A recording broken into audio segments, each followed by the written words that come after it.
Good morning students. Today we are going to discuss a new topic, that is the fifth prose, the Convocation address.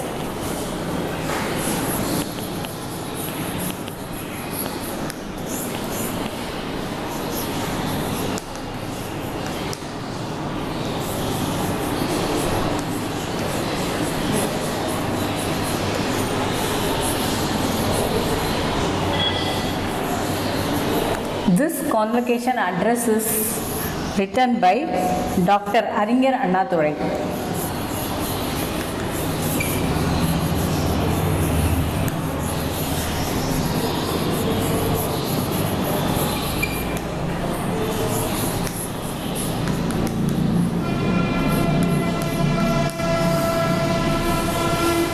Okay. So let us know something about Aringer Annadurai, which is given in the author introduction. Dr. Kanjivaram Nadaraja Annadurai. Dr. Kanjivaram Nadaraja Annadurai. That's why he is calling C.V. Annadurai.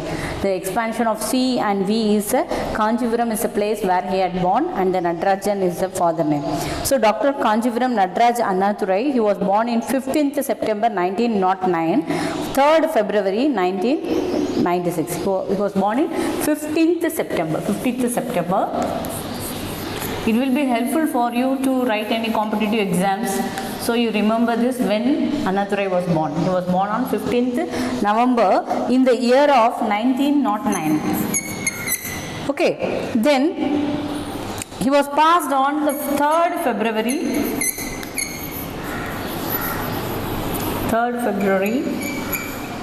1969. Okay. He was popularly called Aringer Annadurai. That's why in the author introduction they had given Aringer Annadurai. He was an Indian politician who served as a Chief Minister of Tamilnadu in the year of 1867 to 1869. So he was served as a CM of Tamilnadu during the year of 1967 to 1969. So 2 years he was served as a Chief Minister of Tamil Nadu.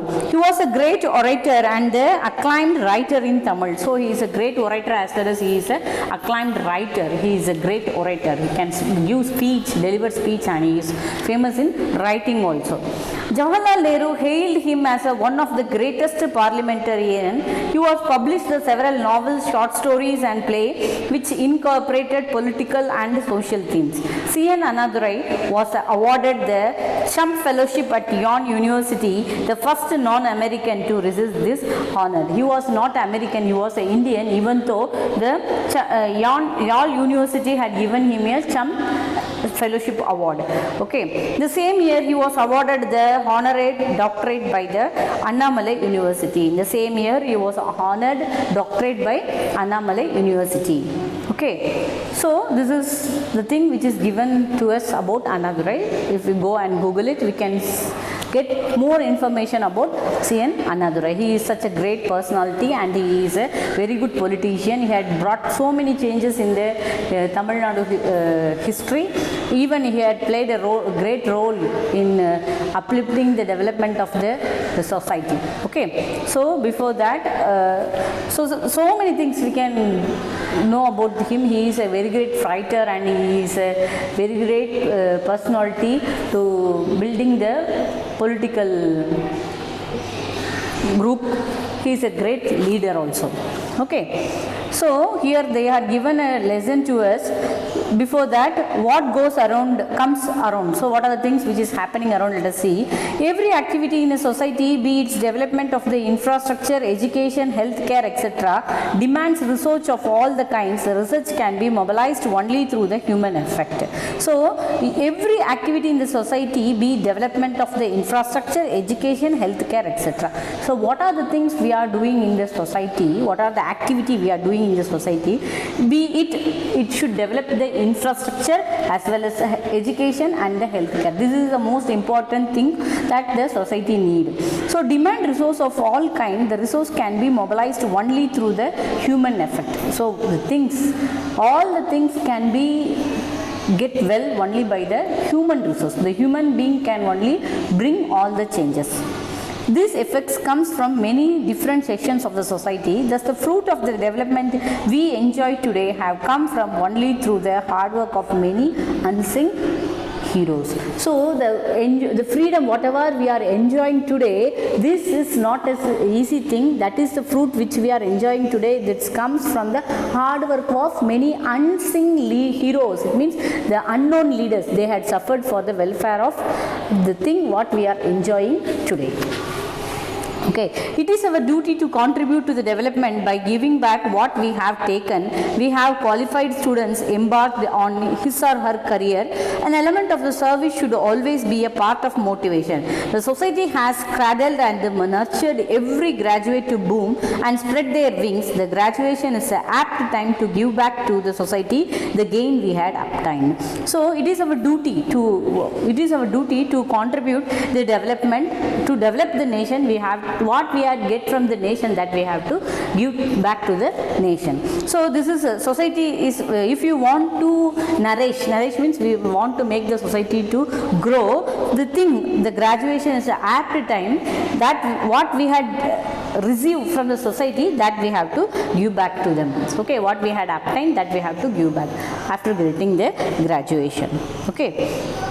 So, read an extract from the famous address made by the great leader Aringer Annadurai at the Annamalai University, Tamilnadu on November 18, 1869. This is an event, this is an address, convocation address held in the year of 1967, November 18.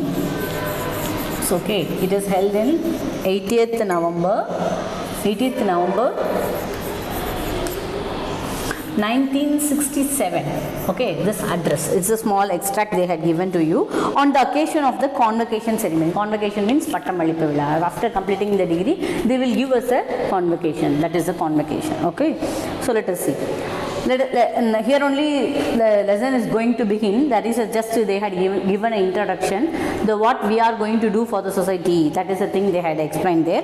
So here let us see what the Aringer Annadurai had conversed for the welfare of the people, or what he had blessed or prized about the graduate. Let us see.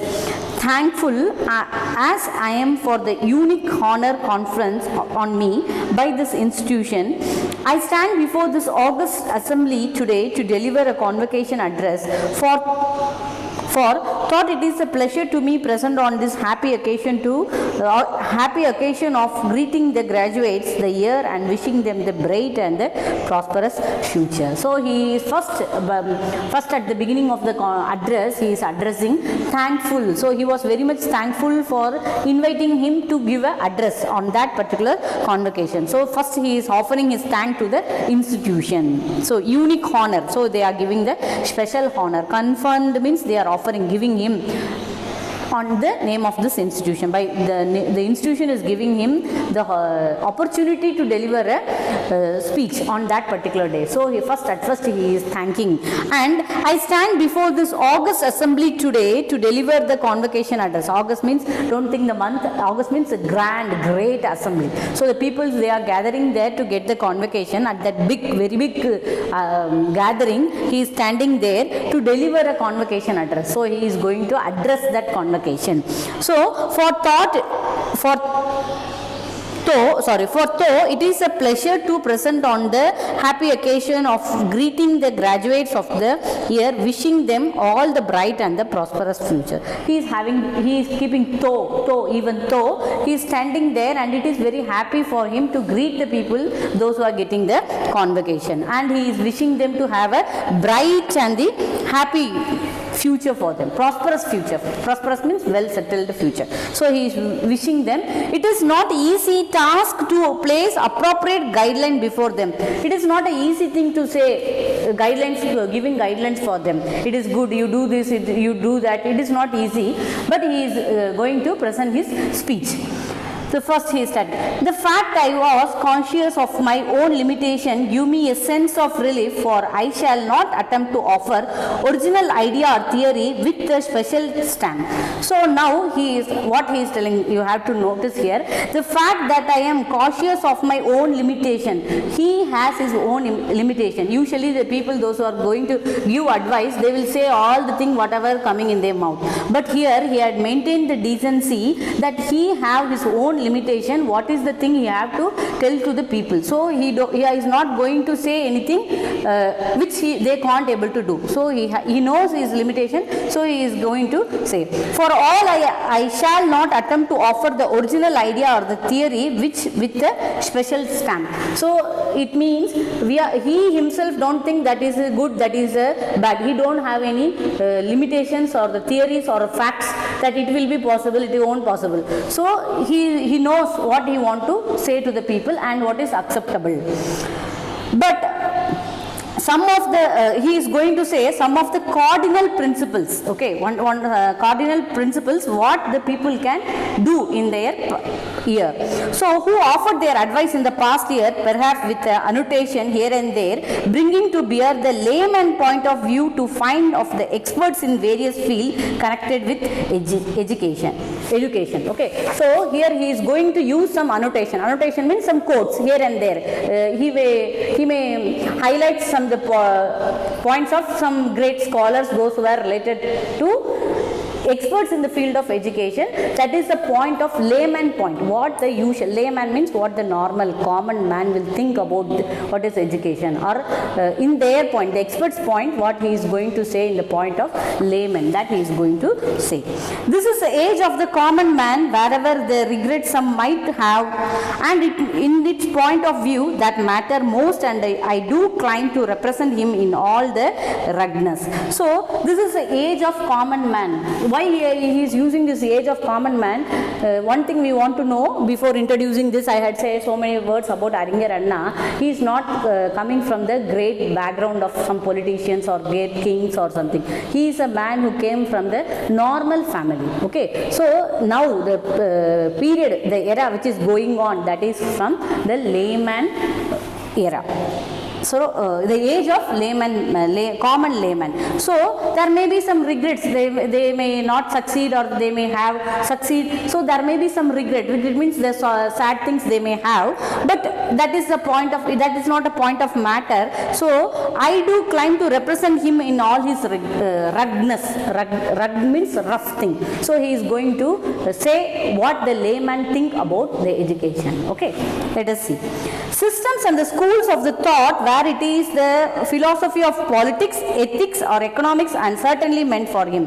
So the system which we are following today, and the school of the thought where it is related to philosophy, as well as it is related to politics and ethics. Ethics means the judgment, the needi bodhanagal we say, no, that is ethics, and the economy are certainly meant for him. So these are the things are meant for the people. University are the reciprocators of the knowledge and the nourishing garden for the engineers of thought, wisdom, service have got a prominent role to play, and the prominent in growing every day as more individuals get themselves equipped for the task of bettering society in all its age, when we have ensured monarchy and autocracy and having inaugurated in the era of democracy. So now what he is going to say, see, this is university is a reciprocated. It means it's a storehouse. Storehouse means where the thing we will store many things. That is a storehouse of knowledge. Now he is considering the university is a storehouse of the knowledge, as well as it is a nurturing ground for encouraging of thought. Nurturing means the place where we will grow small plants and all. That is natrangal we used to say in Tamil. So the university is a place where we can sow the seed, that we can make make the seed bed and we can make the plant to grow. So this is a place where we can sow the thoughts in the minds of the people. So there we can get the wisdom and we can do the service, and we have to do the prominent role. We have an important role to play in every day, not only once, it is every day. More and more individuals get themselves equipped for the task of bettering society. So each individual, they have a responsibility and they have to do their task.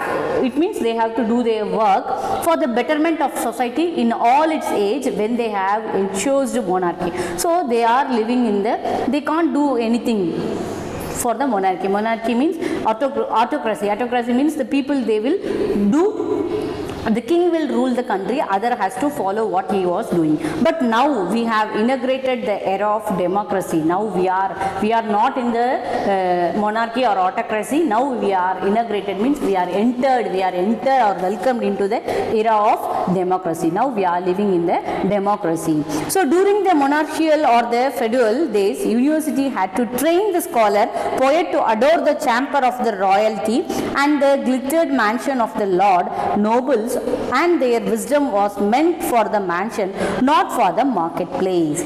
So during this monarchical means we have this is the thing which we used to do in the Middle Age. Okay, so the king will be there. So what are the things under the king? If you live under the king, that is a monarchical.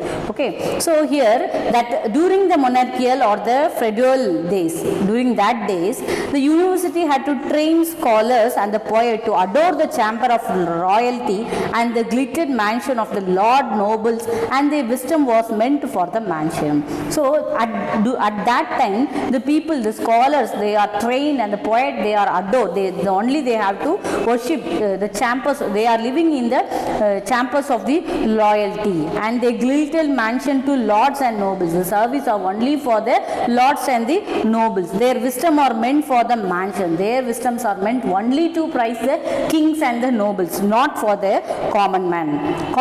Marketplace means it's not a marketplace usual meaning. Marketplace means the common man, those who are living the life of the common man. That is a marketplace. Okay, marketplace means marketplace. It means life of the common man. Okay.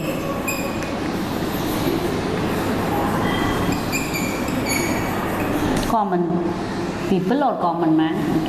Okay, so here the marketplace has a different meaning. So he had said that we are not living in the monarchical time. So at that time, the scholars and the poets, their only work, they have to adore the nobles and their wisdoms. Everything will prize only for the nobles and the kings. It won't work for the people, the common man. They don't like it for the marketplace. Those were the days when number did not count, or nor were eminent scholars asked to face the problem confronting the masses. They were content to work in the secular sphere, far from the din and the noise of the common man, and wear the costly fabric of the philosophy of poetry, which in turn was to be converted into the dazzling garment for the selected and the privileged. So what happened? Those were the days when numbers did not count. That what are the things what they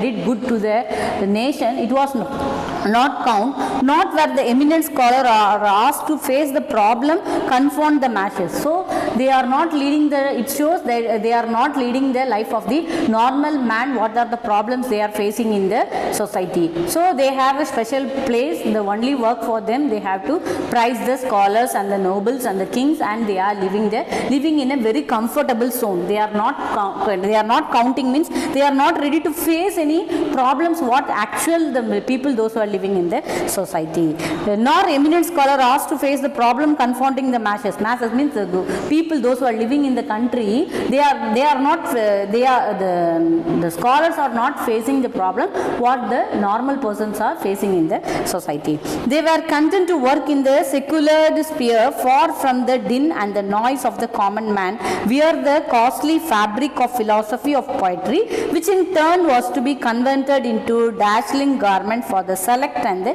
privileged. So they are living in a very secular form, okay, very isolated or very comfortable zone they are living, far from the dim and the noise of the common man. So they are very far from the noise, the cries and the troubles of the common man, and they weave the costly fabric of philosophy of poetry, which in turn was converted into dazzling garment for the select and the privileged. So all their philosophy, or what are the sense they have, what are the knowledge they have, what are the aesthetic sense they have, they all used only for the people of noble and the king, and it is privileged only for the selected peoples. The knowledge which they got, it's not useful for the normal common people. The role of the university is today is closeted and the confined as it in the past. Its function has been enlarged, not its fundamental but it in the domain. It has to take into account of the commonness, but the dream and the train guide and lead him before being asked to do his duty as a citizen of the democracy. A task was to kindle sweet hope, but which demands patience and the perseverance, faith and the confidence, faith in himself and in the other, confident in his inherent ability to shoulder the responsibility. So the role of the university is today is not restricted. It is not restricted and confined as it's the past. At the past, it means it is comparing the life of the people, those who are living under the monocracy and the democracy. During the autocracy and the democracy. During autocracy, the people, they have to do all their service and they have to use what are the knowledge they have only for the development of the kingdom, not for the people. But now the university, the role of the university is not restricted. There is no limitation. So we can do whatever we can do to the people. So its function has been enlarged, not it is the fundamental, but it is domain. So the function of the university had enlarged, means it's keep on growing, not in the fundamental. They can't able to develop all the fundamentals, but they can function into their domain. Means those who are get graduation, those who are studying in the university, they can enrich their knowledge and they can develop their knowledge to make useful for the society. Okay, they can't able to do any changes in the fundamental in the schoolings, but if they get graduation, if the student, those who are appearing for the higher studies, they can provide knowledge. That is the thing. They can't able to do its fundamental, but it fundamental, but in its domain, not in its fundamental, but in its domains. Means they can't able to bring all changes in fundamentally. Basically, they won't do anything at the. They can't able to do changes in the basic foundation of the education, but if they come under that university, they will provide the proper knowledge what they needed. Okay. It has to be taken into the account of the commonness, but the dream and train, cut and guide and lead them before being asked to do his duty as a citizen of the democracy. So here the university, it is taking in the account of commonness, means he is taking the account of the people, but they are dreaming. Dreaming means they cut out the characters what they are don't want. Dreaming means usually we will trim our hairs. So we will cut the hairs which is grown large. So likewise, what are the activity no need which is not good for them, they will trim and they will train the people how they want to be in the society and guide them as well as lead them. Okay, guiding is different from leading. Leading means leading. Guiding means we are giving the guidance. You do this, do that. That is a difference between guiding and leading. So before they are going to be a citizen of the democracy, the university has a great role and they are making the people to dream, train, guide as well as lead them to the progress of the nation. So a task which kindles sweet hope but which demands the patience and the perseverance. So the task which kindles means it creates, it will the things which they had studied in the university, that creates the sweet hope, that will create the hope in the people. And but they demand patience and the perseverance. They need patience, means they need to they have to have a patience. The faith and the confident, the faith in himself and in other, the confident in his inherent ability to shoulder the responsibility. First and the foremost thing, they need the patience and the perseverance. Next, they should have a faith and the confident. First, they have the faith in himself. They themselves should have a faith. The first, I want to realize that I can do something betterment for the betterment of the nation. That I must have the faith in myself. In order, the confident in the inheritance means natural ability, inborn nature. Inborn, that is nature, ability. Naturally, we may have the ability to shoulder the responsibility. So, in that case, we should have a faith in ourselves, and we have to have a confidence in our ability that we will shoulder the responsibility, means we will take care of the responsibility what we have towards the nation. The common man has become the origin of the potential ruler and the duty today. The responsibility today for the university to fashion out of him an individual fitted and equipped for the task of making the democracy fruitful and effective. So the common man has become the origin of the potential ruler and the duty today.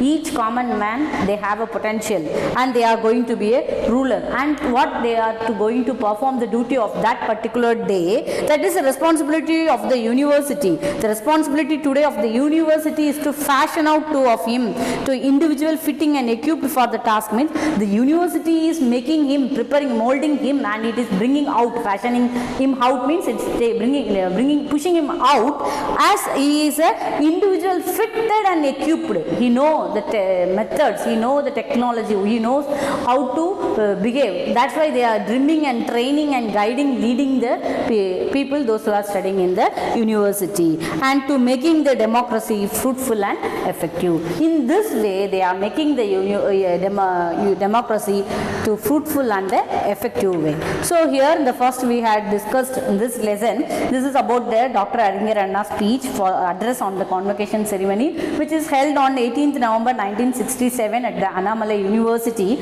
So at first he is beginning his speech by thanking the people, those who are assembled in the August assembly. So then he is telling the responsibility of the individual. So he is explaining about what the university did for you and what are the functions of the university in the life of every individual. He is comparing the life of the people, those who are living in the autocracy, and now there is no limitation. So the people, those who are living in the monarchy time, the scholars and the poets, they have to adore only the life of the nobles and the kings. But now, today, we are in the democratic era, so we no need to do anything for any particular people. So the only thing, what are the things which I learned from the university, that making us to equipped, and it is making us to fitted and individual fitted and equipped to make our task today, making this democracy fruitful and effective. The university is functioning under its own domain. So this is the thing he had explained in this first part. In the remaining part, we will see what is the advice he had given to the people of the university, those who are going to get the convocation. So you read this text for your better understanding. It is very motivated speech delivered by Aringer Anna. It is very easy, and you read it for your better understanding. Read. That is the only advice I am giving to you. Read for your better understanding. Thank you, my dear students. I hope you had understand. So the task, which the assignment what I am going to give you, that is the first thing. Wisdom is not meant for the mansion, for the not for the marketplace. What does this statement justify? So you have to answer the first paragraph of the B part question. Okay. So this is a question you are going to write for me. Okay, write and send to me. Okay. Thank you.